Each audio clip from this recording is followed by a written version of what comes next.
God, it's hard to believe that's long ago. Oh, I know, anyway. But, and then as vice president, and when I was thinking about running for president, I came here, and now as president. Last month, I spoke to the Economic Club of Washington, D.C. about the pivotal actions we took to rescue the economy from the devastating harm caused by that way, in my view, the pandemic was handled, and how we delivered immediate economic relief to those most in need.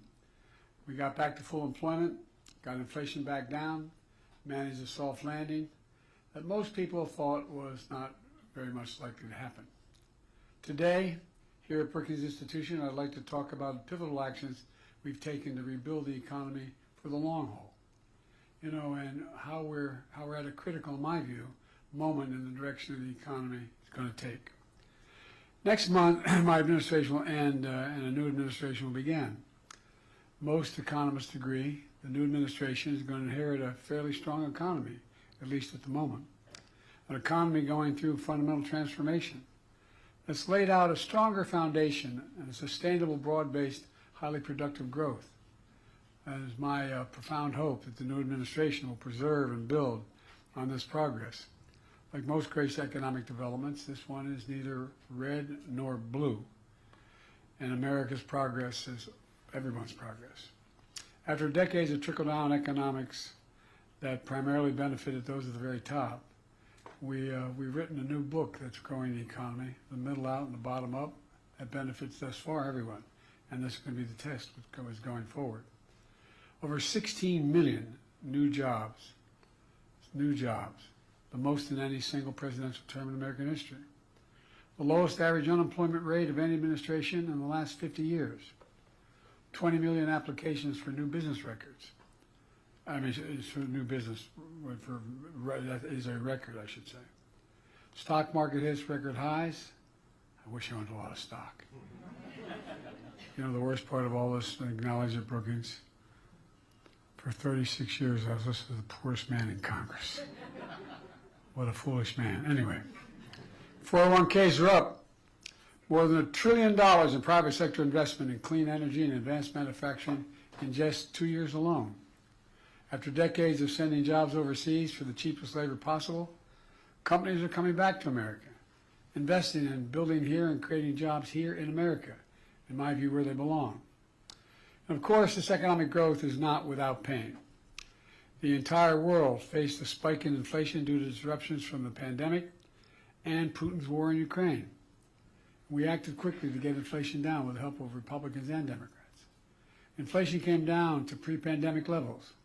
Wages have increased, but still too many working and middle-class families struggle with high prices for housing and groceries and the daily needs of life. At the same time as inflation and interest rates continue to fall, we've entered a new phase of our economic resurgence. With the outcome of this election, we also face an inflection point.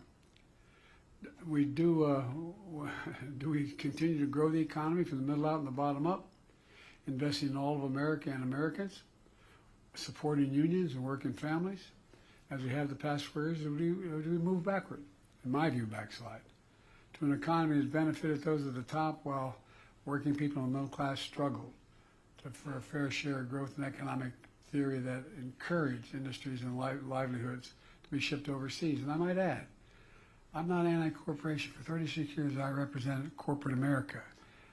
My state has more corporations registered in my state than every other state in the union. So I'm mildly accustomed to corporate America. And to see it grow is useful and helpful and necessary. But to make the most of the opportunities ahead of, I want to share key pages from our middle-out, bottom-up economic playbook and lay down what I believe to be a new set of benchmarks to measure against the next 4 years and see whether this theory is more than just a phenomenon. 4 years ago when I came to office, 3,000 Americans were dying per day from the pandemic that infected and then had a profound effect on our economy. Not only ours, but around the world.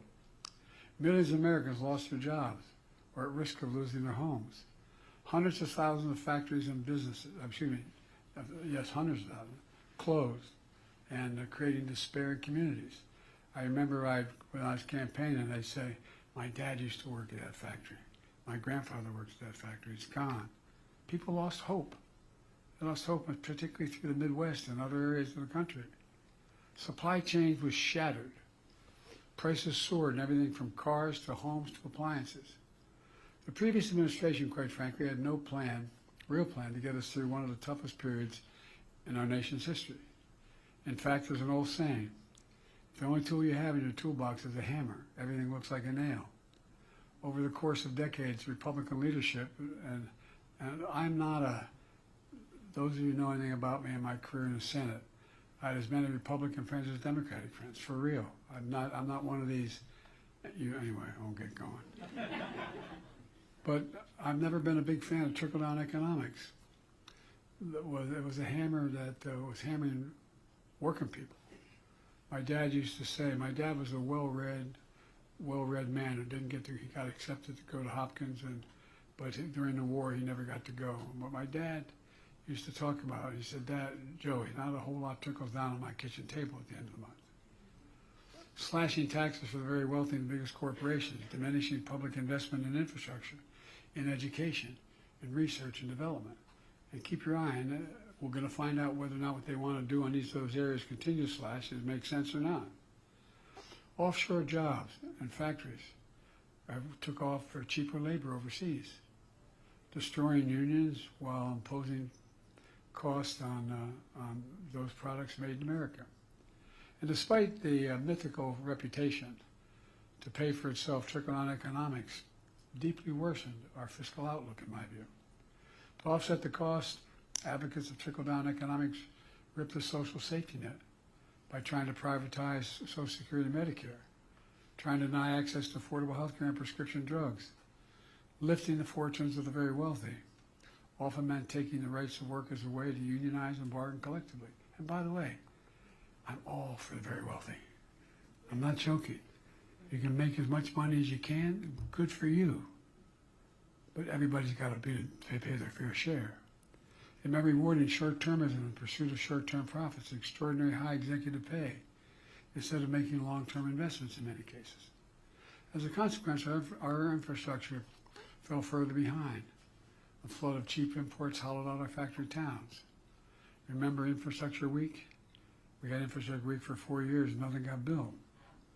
Well, everybody said when I wanted to have an infrastructure bill that mattered, over $1.3 billion, we'd never get it done.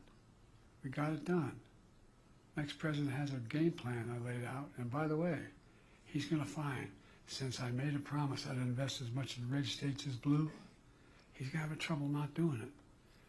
He's going to have a lot of red state senators who are opposed to all of it, didn't vote for it, deciding it's very much in their interest to build the facilities that are on this block. Economic opportunity and innovation became more concentrated in few major cities, while the heartland and communities were left behind. Scientific discoveries and inventions developed in America were commercialized in countries like China, bolstering the manufacturing investment and jobs instead of the economy.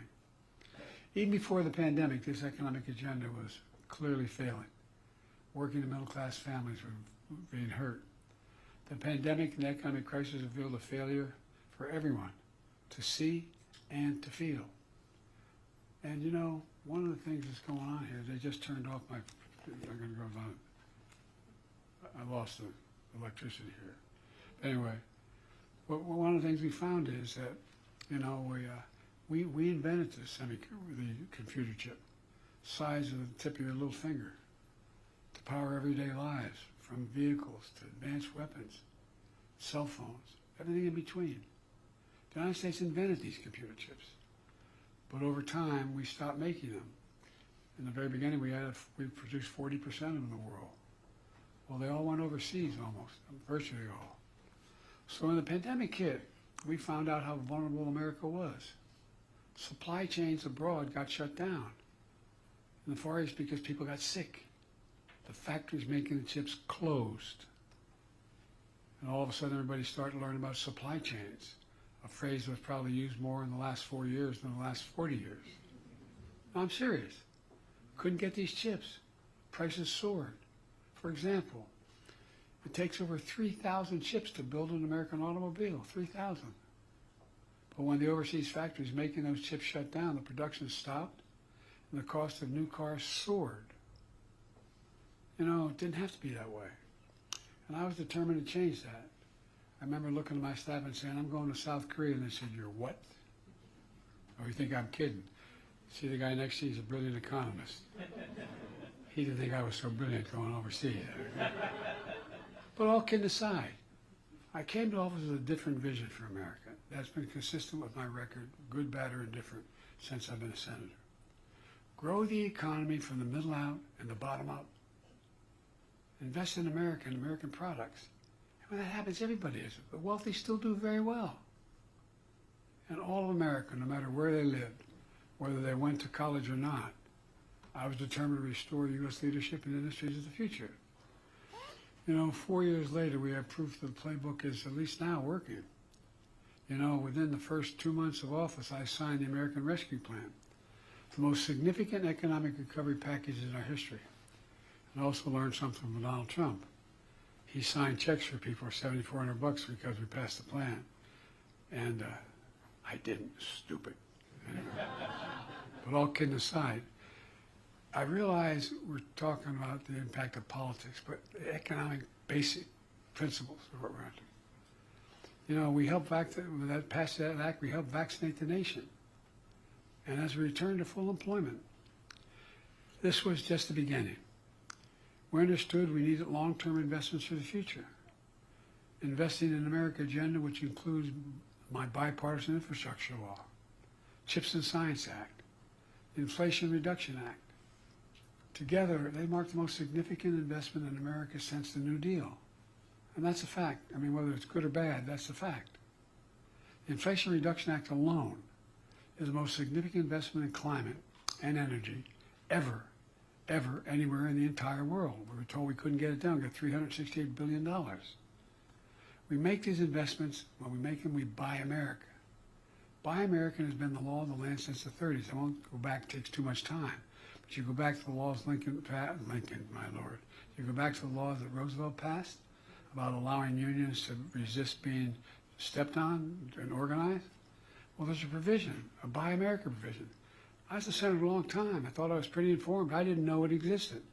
And by the way, former presidents didn't know. If they knew, they didn't say anything about it. It says the money that the president authorizes the Congress to spend should be used by the president to hire American workers and buy American products. There's an exemption. You couldn't find the American product, American worker, you could go overseas. But you had to show it. Well, guess what? Past administration, including my president, failed to buy America. But not on my watch. We're modernizing our roads, our bridges, our ports, our airports, our clean water system, affordable high-speed internet systems, and so much more. And by the way, if you think about the high-speed internet systems, they're as consequential to farmers as electricity was during the administration of Roosevelt. I'm serious. You can't function without it. And we've incentivized building all these large federal projects with American products and American union, mostly union labor. New pathways into these jobs, including a record number of registered apprenticeships that we've made sure occurred.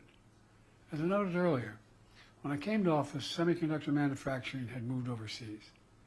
I was determined to bring it back, so we wouldn't be at the end of the supply chain, but at the beginning of the supply chain.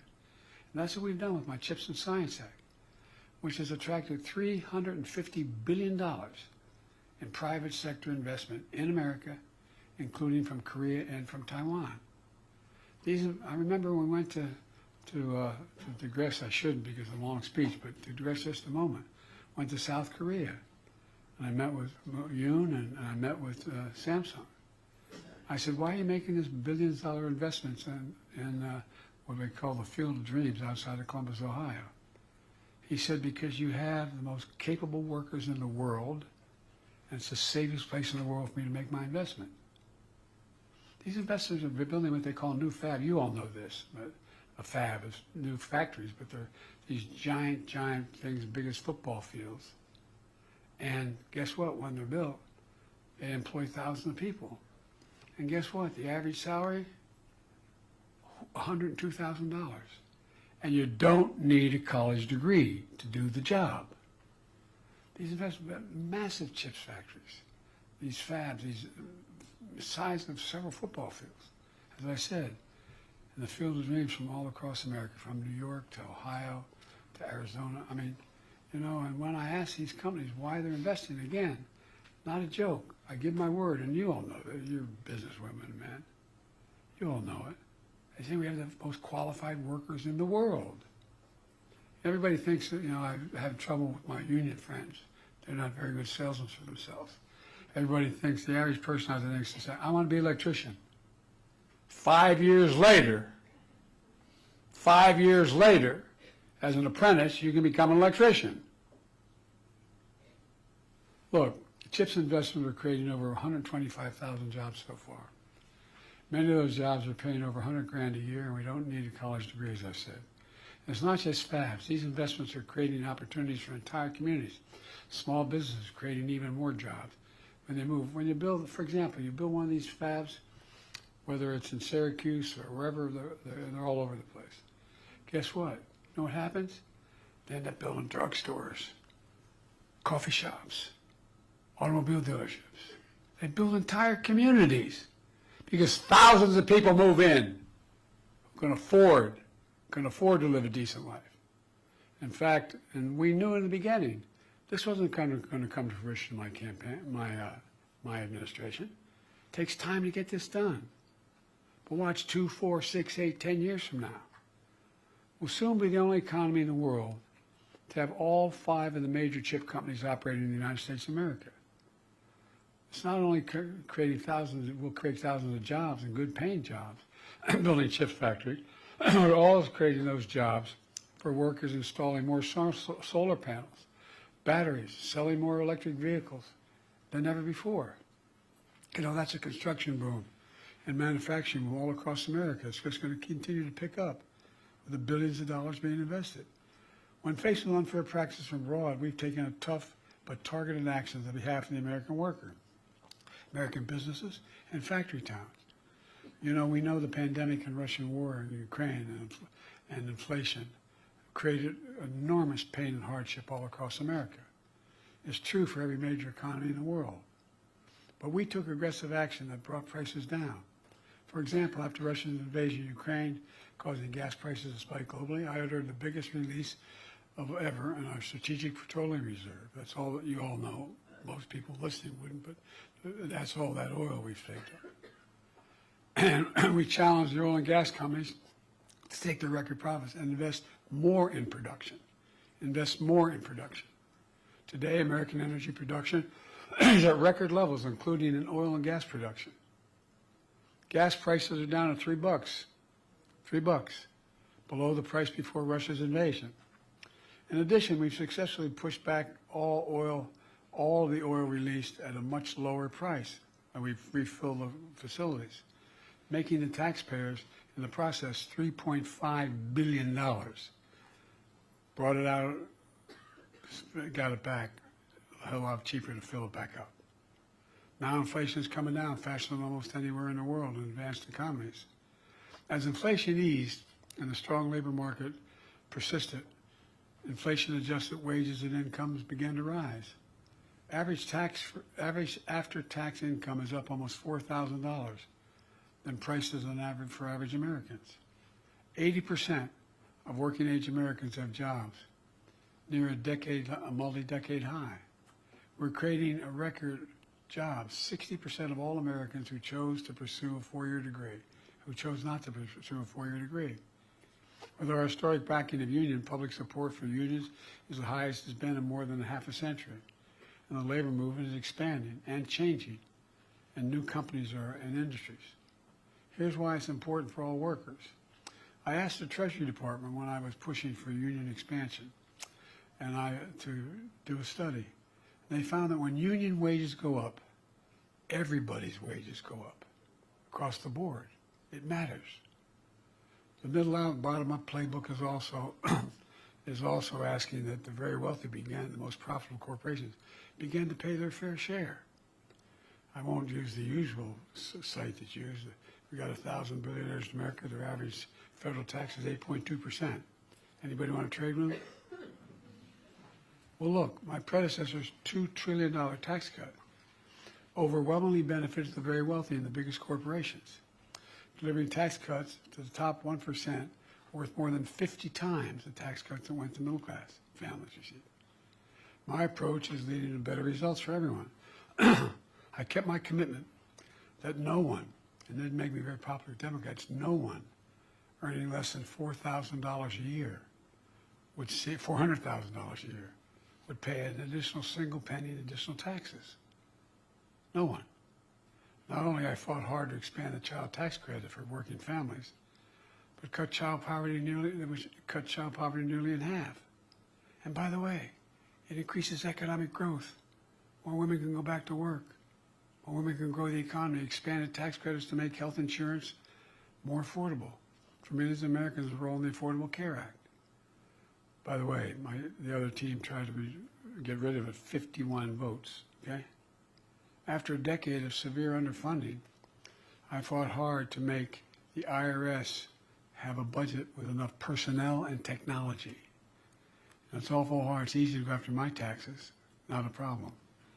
You know, and I make a good living. You pay me a lot of money as a president. But for the very wealthy, it's awful hard. You need more personnel. And guess what? We finally, after the fight, got more personnel. Never did I think I'd be fighting to get more tax collectors. We got more folks in the department.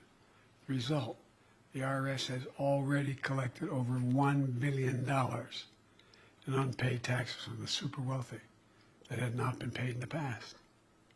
Look, folks, our economic playbook also includes increasing fair competition. I'm a capitalist. But capitalism without competition is not capitalism, it's exploitation. But not on my watch. My Inflation Reduction Act took on Big Pharma, reduced the price of insulin for seniors with diabetes to pay only $35 a month until close to the average of $400 a month. You know, when I was trying to sell this to the American public, I'd go around the country doing town meetings and say, anybody has a prescription from a major drug company in America? Come with me, get an Air Force One. I will take you to Toronto, to Berlin, to Rome, to anywhere in the world. I'll get you that same exact prescription from the same exact company for somewhere between 40 and 60% less. Well, the Inflation Reduction Act also finally gives Medicare the power to negotiate lower drug prices for seniors across the board. It's already passed.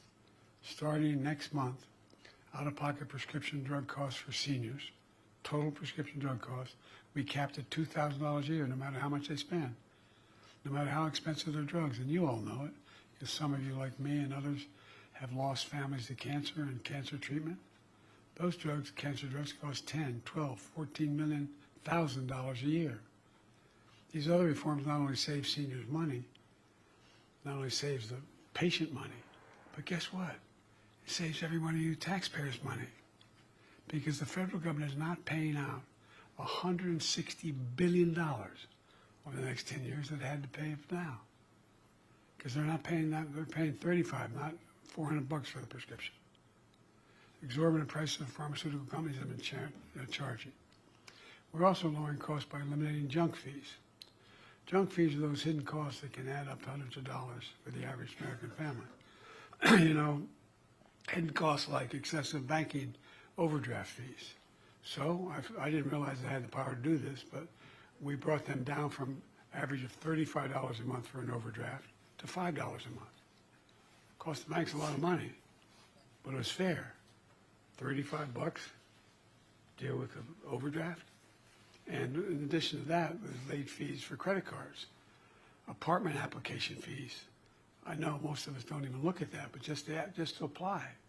Hidden hotel fees or family seating arrangements on flights. A lot of you got that one down. I don't know about all of you, but maybe it's the Irish in me, but I hate being played for a sucker. No, I'm serious. People get angry when they find this out. Fair competition is especially important for small businesses that have been crushed by decades of concentrated corporate power. That's important because small businesses represent nearly 50% of the entire GDP of the American economy. Because of our policies and confidence of entrepreneurs in the economy, we've seen 20 million, since I became president, 20 million new business applications during this administration, the most of any presidential term in history. a record. Black businesses ownership is doubling. Hispanic business ownership is up by 40% since the pandemic. Share of women in business is also on the rise. It all has benefited not just those groups, but all of the economy. Every single application for a new business license is like an act of hope, a confidence. There's so much more from our playbook. Bottom line is, in 4 short years, we've come a long way. From a excuse me, my cold, if I apologize. From the crisis we inherited, we not only beat the pandemic, we broke from the economic orthodoxy that has failed this nation, in my view, for a long time, a theory that led to fewer jobs, less economic growth, and bigger deficits. I had a fundamentally different theory. My theory was the strongest economy is built from the bottom up and the middle out, from the middle out and the bottom up, not the top down. And the best way to build in America was to invest in America, invest in American products, invest in American people, not by handing out tax breaks to those at the top. And I'm not looking, look, I won't get in, we can talk about taxes. But it was long past time for America to make a generational investment in our infrastructure, in our manufacturing base, in the technological edge in our clean energy future. I know it's been hard for many Americans to see, and I understand it. I just trying to figure out how to put 3 squares on the table. But I believe it was the right thing to do. Not only to lift America out of economic crisis caused by a pandemic, but set America on a stronger course for the future. And we did that. We don't take my word for it. Here's how Time magazine and other commentators describe the economy I'm leaving to my successor. And there's a number of these quotes. President-elect Trump is receiving the strongest economy in modern history, which is the envy of the world. I'm going to say something outrageous. I know a fair amount about foreign policy. I've known every major world leader for long, been around 500 years. I know these guys. And I don't know anybody who wouldn't change their economy with ours. Can you think of one, any major nation? Says, I want to trade. I don't want to trade. I'll keep mine. I like what I'm doing. Let me close with this. By all accounts, the incoming administration is determined to return the country to another round of trickle-down economics and another tax cut for the very wealthy that will not be paid for, or if paid for, is going to have a real cost, once again causing massive deficits, or significant cuts in basic programs of healthcare, education, veterans benefits. On top of that, he seems determined to impose steep universal tariffs on all imported goods brought to this country, on the mistaken belief that foreign countries will bear the cost of those tariffs rather than the American consumer. Who do you think pays for this? I believe this approach is a major mistake. I believe we've proven that approach is a mistake over the past 4 years. But we all know in time what will happen. I've never agreed with Ronald Reagan's approach to the economy, although I got along with him very well. But I did agree with something he said. President Reagan said, and I quote, "Facts are stubborn things." Facts are stubborn things. They are. Here are the facts.